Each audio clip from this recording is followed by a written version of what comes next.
Hey guys, आज अपन बात करेंगे रेड सभ्यता की। रेड सभ्यता। तो रेड सभ्यता का अपन विस्तार देखेंगे, इसका स्वरूप देखेंगे और बात करेंगे इसकी विशेष पहचान की। ठीक है। तो इसका विस्तार क्षेत्र था वो डील नदी बेसिन।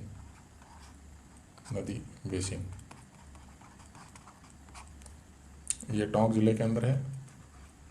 टोंक ज़िले में क्षेत्र विस्तार है इसका।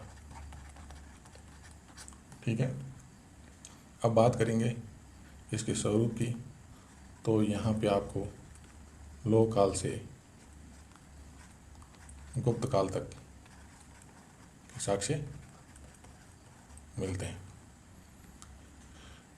लोह काल में यहाँ पे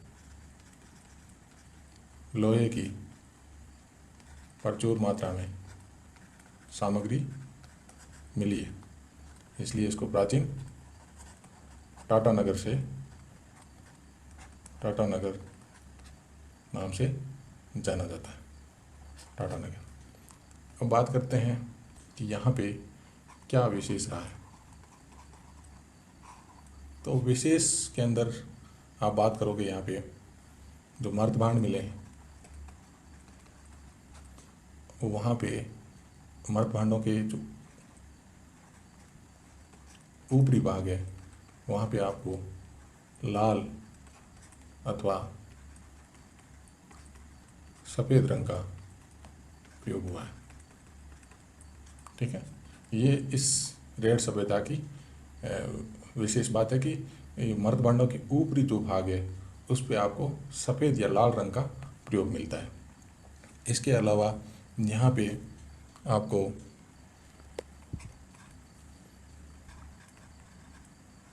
मालव जन या मालव जनपद की मुद्राएं आपको यहाँ पे मिलती हैं। मालव जनपद की मुद्राएं यहाँ पे आपको मिलती है। ये विशेष बात है। यहाँ पे आपको राजस्थान में सर्वाधिक यदि कोई सिक्के मिले हैं वो स्थल है आपका रेड। सर्वाधिक सिक्के आपको यहीं से मिलते हैं, रेड सभ्यता से। ठीक है। तो वो मालव जनपद है। अब मालव जनपद की अपन बाद में बात करेंगे कि मालव जनपद इसका ओरिजिन कहाँ हुआ, इसका उद्भव कैसे हुआ और ये मालव जो जन थे वो कहाँ के लोग थे, इसके बारे में अपन बाद में बात करेंगे। इससे पहले अपन बात कर लेते हैं इससे से संबंधित एक सभ्यता है, उसका नाम है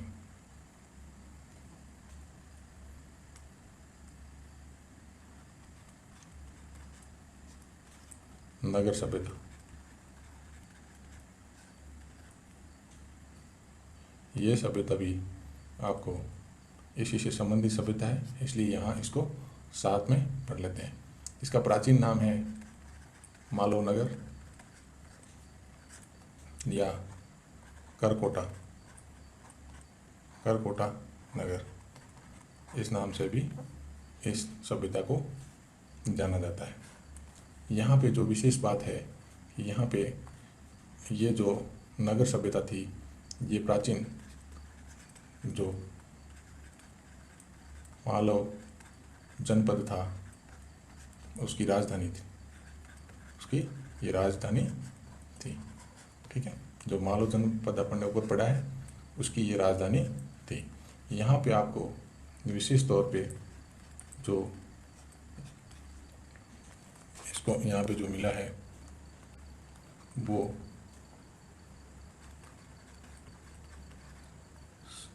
सिंहासन रूट माँ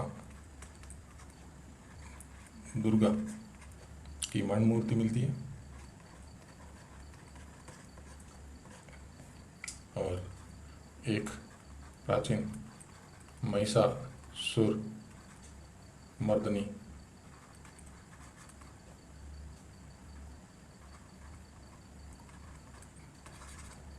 देवी की भी आपको यहाँ पे मरण मूर्ति मिलती है।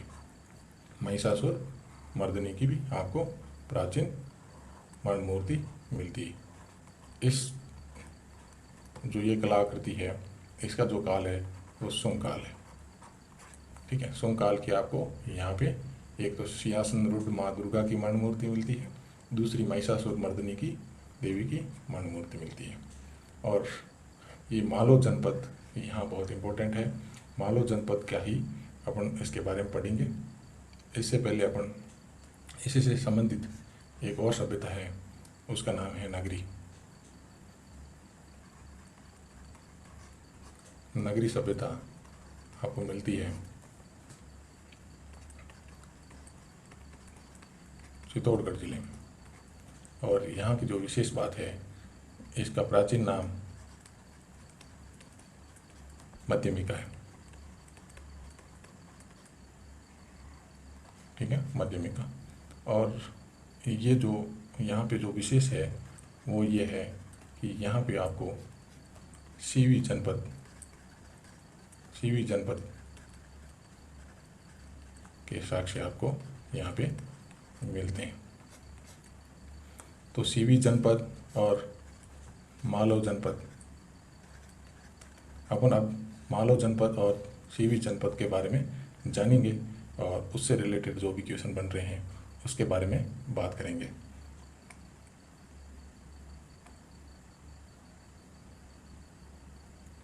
तो मालवा या मालव जनपद था, ठीक है, उसका जो मूल स्थान था वो पंजाब क्षेत्र था। मूल स्थान पंजाब क्षेत्र। अब ये पंजाब से राजस्थान में कैसे आए? ये सतलज, चिनाब, रावी आदि नदियों के आसपास की ये क्या थी? गण जातियाँ। ठीक है, तो ये लोग यहाँ से राजस्थान कैसे आए, इनका अधिवासन यहाँ पे कैसे हुआ, इसके बारे में अपन जानते हैं। तो इसी के साथ अपन जान लेंगे मालव जनपद, सीवी जनपद, इन सब के बारे में थोड़ी बहुत जानकारी अपन को होनी चाहिए। तो यहाँ पे शताब्दी, ईसा पूर्व शताब्दी, दूसरी शताब्दी और ईसा जन्म के दूसरी या तीसरी शताब्दी के आसपास यहाँ पे इनका अधिवासन होता है। इसका कारण था इंडो यूनानी आक्रमण हुआ। तो ये लोग यहाँ से अपना जो ये क्षेत्र छोड़कर आ गए, यहाँ पर टोंक में आ गए मालव, और सीवी आ गए आपके चित्तौड़ में, चित्तौड़ मेवाड़ क्षेत्र। ठीक, इन क्षेत्रों में ये लोग फैल गए। और यहाँ पे इनके साथ में और कौन कौन से जनपद आए या गण जातियाँ आई? तो यहाँ पे मालवा आए, सीवी आए, अर्जुनायन आए, आभीर आए, राजने आए और शूद्रक और मालवा और सीवी, ये जितने भी गण जातियाँ थी, ये लोग इंडो यूनानी आक्रमण के प्रभाव के चलते यहाँ से प्रस्थान होके इन क्षेत्रों में आ गए। राजस्थान में मेवाड़, टोंक, अजमेर आसपास और वहाँ अहमदाबाद तक ये जनजातियाँ फैल गई। इसके बाद बात करते हैं, यदि इन मालवों का जो सर्वप्रथम जो उल्लेख मिलता है आपको, वो पाणिनि की अष्टाध्यायी के अंदर मिलता है। अष्टाध्यायी जो है ग्रंथ है, इसके अंदर आपको मालव जन का जो प्रथम उल्लेख मिलता है उसके बारे में जानकारी मिलती है, वो अष्टाध्यायी है पाणिनि की। इसके अंदर पाणिनि ने बताया है कि ये जो शूद्रक और मालवा, ये जो गण जातियाँ थी, ये आपस में मिल के एक संघ का निर्माण करती थी, आयुध जीवी संघ। ठीक है, आयुध जीवी संघ का मतलब हुआ, इन्होंने बताया कि ये जो संघ था वो सहकारिता संघ के सिद्धांत पे काम करता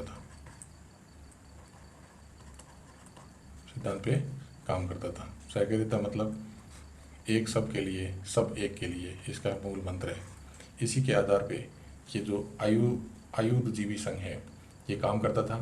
शूद्रक का जो जनपद था उसका अपना अलग से ये प्रशासनिक इकाई होता था, अपनी सेना होती थी अलग से।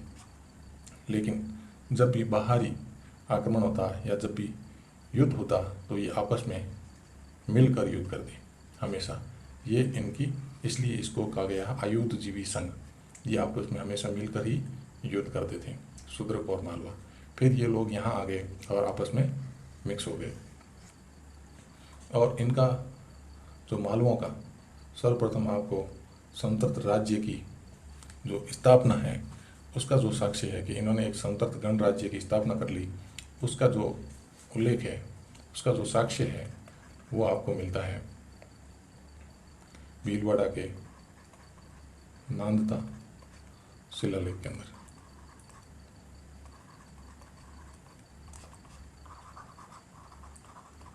ठीक है, इस तरह से आपने देखा होगा कि एक बहुत ही बार बार पूछा जाने वाला मेंस का क्वेश्चन है कि इंडो यूनानी आक्रमणों का प्रभाव लिखिए। इंडो यूनानी आक्रमणों का प्रभाव लिखिए। ये क्वेश्चन बहुत बार पीसीएस में और अन्य एग्जामों में पूछा गया है। तो इसमें एक जो पॉइंट होता है वो होता है गण जातियों का अधिवासन। ठीक है, तो एक यहाँ से आपको पॉइंट मिल जाता है कि जो इंडो यूनानी आक्रमण हुए इसी से ही क्या हुआ कि यहाँ मालव गणजाति, सीवी, शूद्रक, ये जो गणजातियाँ थी वो आके राजस्थान वो अन्य मध्य भारत के अंदर ये जनपद का निर्माण करती है और वो अपने यहाँ पे एक नई शासन प्रणाली शुरुआत करती है। तो ये भी एक इंडो यूनानी आक्रमणों का प्रभाव था, गण जातियों का अधिवासन। इसके अलावा क्या प्रभाव थे मैं फटाफट अभी बता देता हूँ आपको। जैसे हमने जो नगर व्यवस्था सीखी है वो भी इन इंडो यूनानी आक्रमणों के प्रभाव के बाद ही सीखी है। नवीन रास्ते, नवीन मार्गों की खोज हो गई है। ठीक है, तो जैसे रेशम मार्ग जो चाइना का, ठीक है, इन सब की भी खोज यहाँ पे हुई। इसके अलावा गांधार शैली का उद्भव हुआ है। ठीक है, तो इस तरीके से जो इंडो यूनानी आक्रमण था इसका प्रभाव आपको यहाँ पे जो राजस्थान में दिखने मिल रहा है वो है गण जातियों का अधिवासन हो गया। वहाँ से प्रतिस्थापित होके यहाँ पे इन्होंने अपना एक जनपद का निर्माण किया। जनपद का निर्माण आपने यहाँ पे इन लोगों ने किया। तो जो इंडो यूनानी आक्रमण का प्रभाव भी अपन ने पढ़ लिया है। तो एक बार अपन देख लेते हैं कि अपन ने क्या क्या पढ़ा, रिवीजन कर लेते हैं।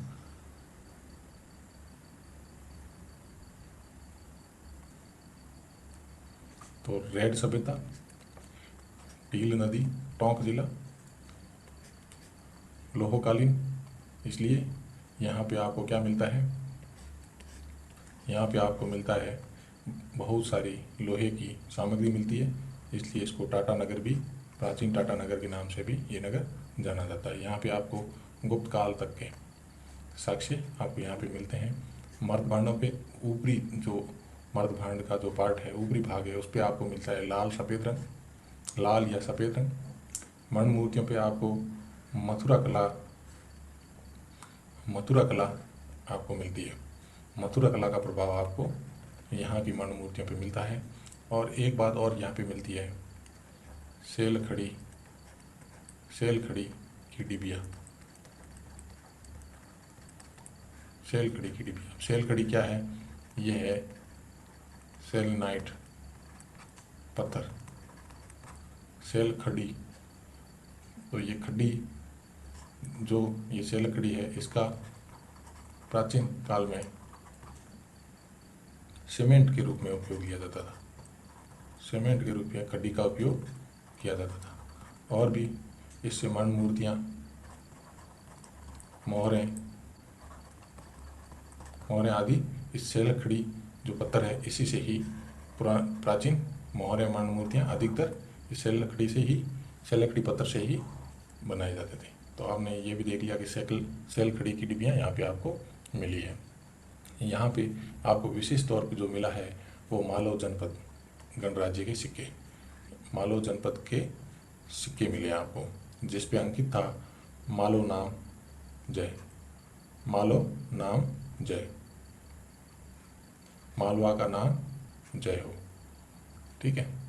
तो अब ये लोग जो जनपद था, इसकी जो राजधानी थी वो था नगर, और इसका प्राचीन नाम था मालव नगर, करकोटा नगर, ये इसके प्राचीन नाम थे।